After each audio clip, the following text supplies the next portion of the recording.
নেতাকর্মীদের ডিজিটাল প্রযুক্তি আয়ত্ত করার নির্দেশ ফখরুলের।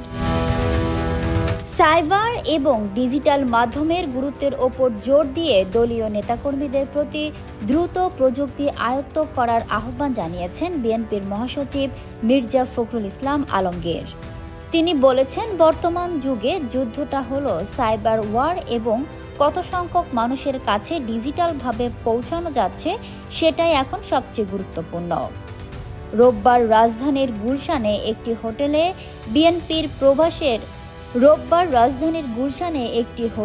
বিএনপির প্রবাসে দলের নেতাকর্মীদের প্রাথমিক সদস্য পদ নবায়ন ও নতুন সদস্য পদ গ্রহণের কর্মসূচি হিসেবে বিএনপির ওয়েবসাইটে অনলাইন পেমেন্ট গেটওয়ের কার্যক্রম উদ্বোধন উপলক্ষে আয়োজিত অনুষ্ঠানে তিনি এই মন্তব্য করেন।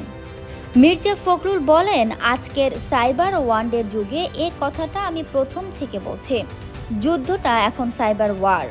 আপনি কয়টা বক্তৃতা করলেন, আপনি কয়টা জনসভা করলেন সেটা ইম্পর্টেন্ট নয়, ইম্পর্টেন্ট হচ্ছে যে কত সংখ্যক মানুষের কাছে আপনি এই ডিজিটালি পৌঁছাতে পারলেন, দ্যাটস ভেরি ইম্পর্টেন্ট। বিএনপি মহাসচিব বলেন, প্রযুক্তি দলকে সামনের দিকে এগিয়ে নিয়ে যাবে। তিনি দলের ভারপ্রাপ্ত চেয়ারম্যান তারেক রহমানের ভূয়সী প্রশংসা করে আরও বলেন, সেই ক্ষেত্রে আমাদের এই প্রযুক্তি আমাদেরকে নিশ্চয়ই এগিয়ে নিয়ে যাবে আমি বিশ্বাস করি। আমাদের ভারপ্রাপ্ত চেয়ারম্যান মহোদয় এই ক্ষেত্রে তিনি অনেক অগ্রণী ভূমিকা নিয়েছেন এবং আরও দ্রুত আমরা যেন সামনের দিকে এগিয়ে যেতে পারি এই প্রত্যাশা নিয়ে এর সঙ্গে যারা যুক্ত আছেন তাদের সকলকে ধন্যবাদ। তিনি আরও বলেন, যুগটাই হচ্ছে আপনার প্রযুক্তির যুগ।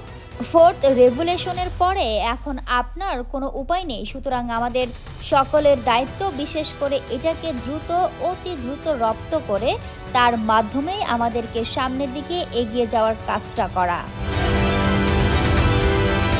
Fatema Tuz Zohra, people voice television, Dhaka.